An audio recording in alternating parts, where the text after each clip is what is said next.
Welcome to Facing Inward, where patient experiences become shared wisdom. This podcast is a space for candid conversations with patients, caregivers, and healthcare professionals who believe that every story holds the power to heal, educate, and inspire change.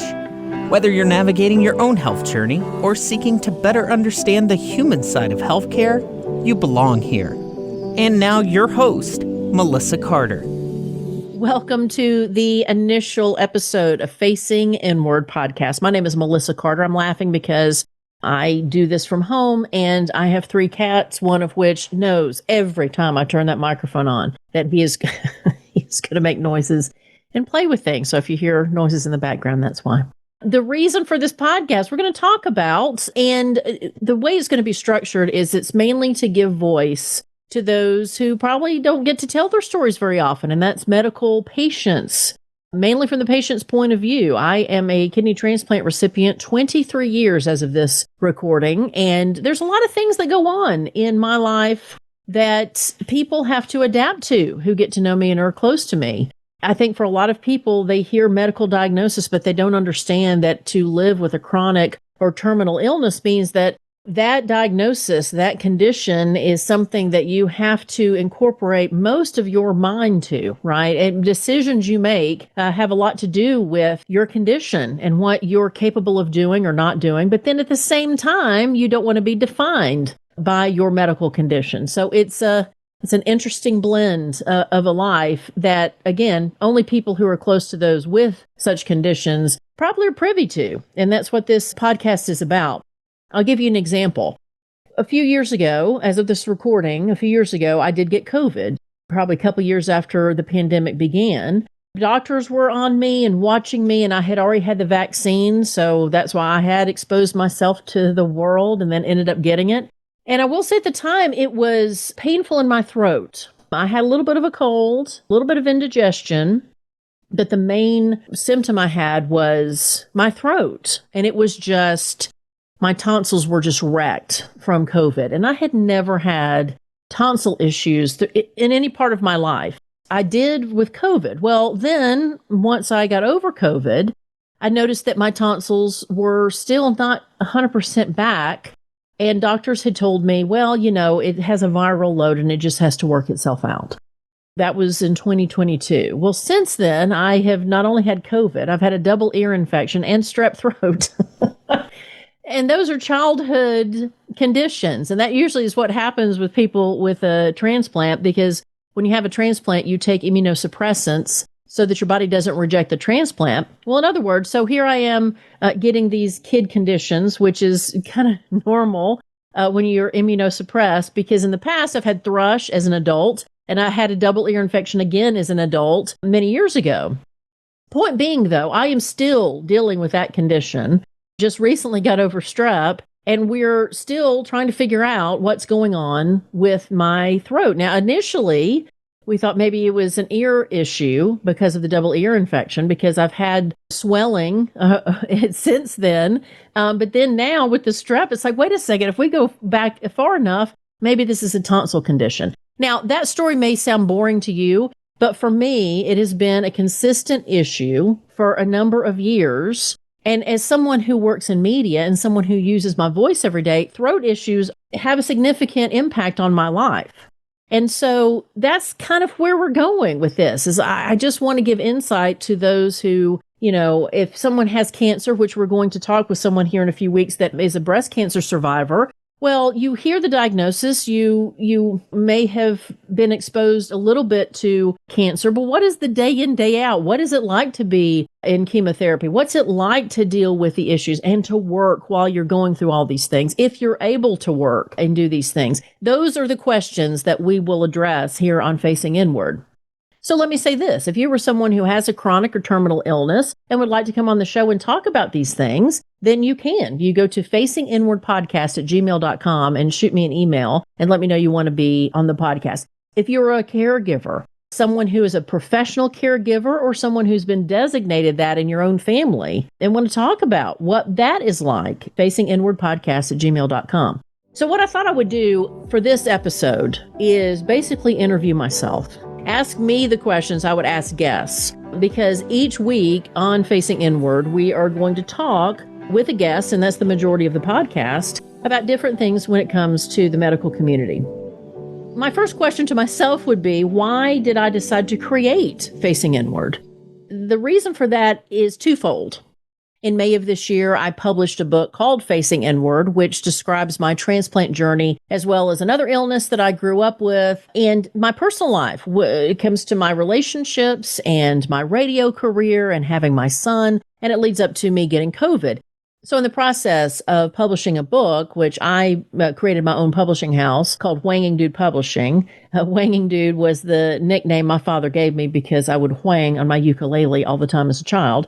And I've created that. And in the process of publishing a book yourself, you are responsible for getting your own reviews and sending it out to people so maybe they will read it and give you feedback, and that way you can include it in the book. The feedback I got from people, especially other patients, it was refreshing for them to hear some of the stories in the book because, again, to be diagnosed with something medical can be and is a lot of times a lonely experience because it's really just you kind of going through it. I mean, your medical team is there to help you through the process, but a lot of the people on that medical team don't have the same diagnosis as you. So they only know what they've been taught about it, not exactly the experience of going through it. Again, it can be very lonely. And when I got that feedback from other people, I realized that stories need to be told.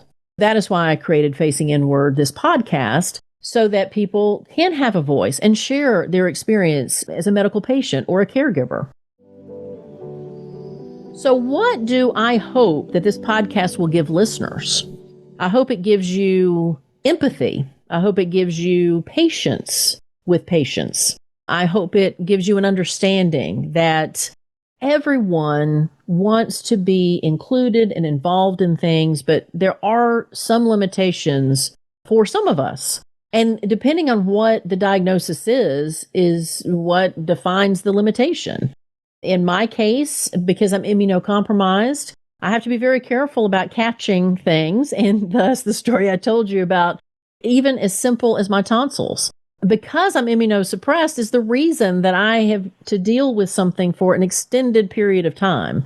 It's not as easy for me to catch something and be over it in 3 days, or catch something, take some antibiotics and be done with it. For me, a lot of times if I catch something serious, it lingers and lingers and lingers. In the case of what I mentioned now, it's like it could be I got COVID and here 3 years later, I'm still dealing with the after effects of that. What does the phrase facing inward mean to me? Why this title?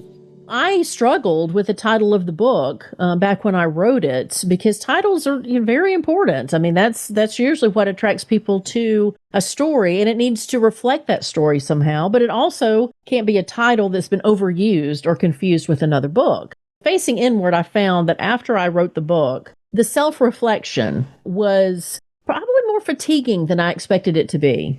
Bringing up old stories, bringing up old experiences when it comes to my health. For me, because I've been in hospital since I was 7 years old, it sometimes can be tiring. There are times where you can feel resentful of the fact that why can't I be like other people? Why can't I, especially as a kid, why can't I do some of the things these other kids are able to do? And for me, it wasn't so obvious on why. I'm not physically, when it comes to my muscles and my movement, I'm not restricted in that. But the conditions I had growing up caused me to not be able to have the energy to do those movements and do those things. And so it was just a self-reflection. And I thought, you know what, this whole book, instead of it just being about facing outward so that people can see, I think with my career being a media personality, it's always been facing outward, that I was really facing inward for the first time and taking a deep dive on how all this has affected me and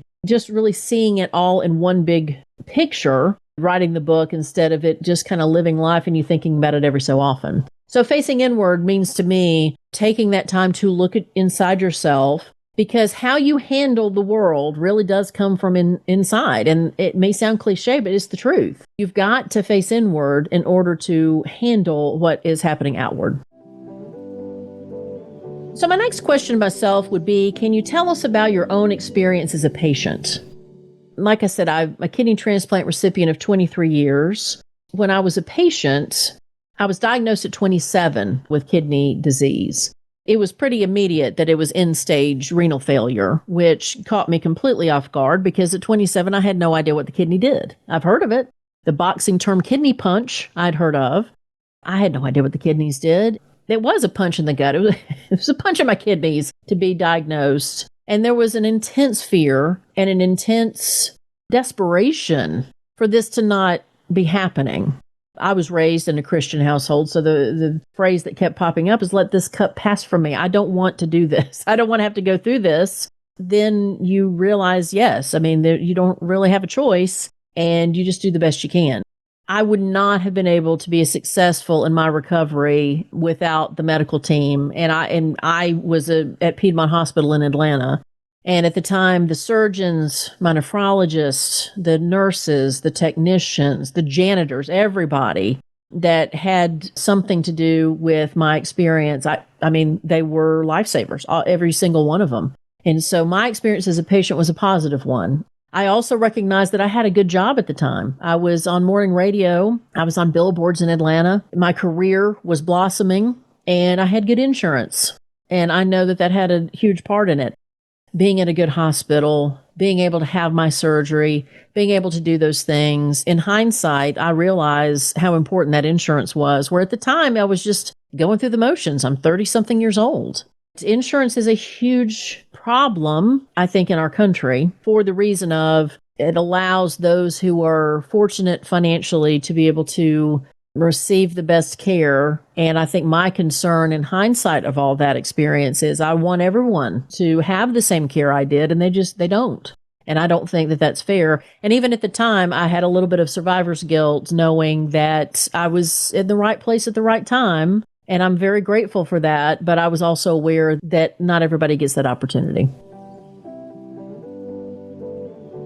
Was there ever a time you felt unseen or misunderstood by the healthcare system? Yes, and I highlight two experiences in my book, Facing Inward, and one was I'm a lesbian, and at the time I was staying in the hospital for some minor surgery. It was vascular surgery leading up to dialysis. I had to lie and say that my girlfriend was my sister because they did not allow anyone but family members to be in the room with you. I lived in Atlanta. My family lived in Nashville. And my girlfriend was a huge part of my recovery experience again, because she was a great caretaker. You know, here I am struggling with everything that's going on in my mind and in my heart and in my body. And then I had to deal with the fact that because I dated women, the hospital was not fair in allowing me to have someone that's my girlfriend come in. They may have kicked boyfriends out too if I had been straight, but I don't know. That was something I felt was a waste of energy when energy was lacking in my life. And the second was going back to the insurance conversation. I was with an insurance company that decided that their relationship with Piedmont was going to be dissolved. And to understand with a transplant surgery, you have to be vetted physically to make sure that you can get through the surgery. Your donor, if you have a living donor, which I did, has to be vetted to make sure that they qualify for the surgery. And this is months process. And it's timed. You know, the hospitals are trying, and my donor was in Oregon. So there's a coordination between our hospitals and doctors. And they're trying to get you to the transplant table, you know, the operation as fast as they can, but they have to make sure this is going to work or they're not going to do it. And then, of course, you have to make sure that you can pay for the medical attention that you're getting. It was a months-long process. And then when my insurance company and the hospital decided they couldn't get along, my surgery was canceled. If I could explain just how, it's almost like when you're working on something that has to be perfect for it to work. Whether you're cooking something, whether you're doing an art project, I mean, I'm sure most people have been a part of something that has to go perfectly. And if one little thing goes wrong, it just wrecks the whole thing and it wrecks your emotions. And so that was what happened. It's like, because you can't even get sick and have the surgery. So I was even making sure that I was not exposing myself to maybe where I could get the flu or a cold, or they cancel surgery if you get a fever. We were doing all that effort for that to take place. I was on morning radio and I went on air and told that story and said the light at the end of the tunnel was shut off because I had been struggling with my disease and had been on dialysis and had a donor and I had the surgery. And to take that away from me was heartbreaking. It was tragic to me. Then I got a phone call from the insurance company that evening to assure me, well, we're going to grandfather in the things that were already scheduled. And so they assured me that I would have my surgery and it was the insurance was going to cover it and everything was fine. As much as I appreciated that, I remember saying, well, is this a case also because I'm on the radio and I called you guys out? Or do you offer this service to everybody? And the insurance company at the time said, we assure you that we're doing this for other patients who were not in the public eye. I hope that was true. But those are the times where I felt, there's a lot of, and it always comes to money. You always follow the money if there's an issue, especially with companies.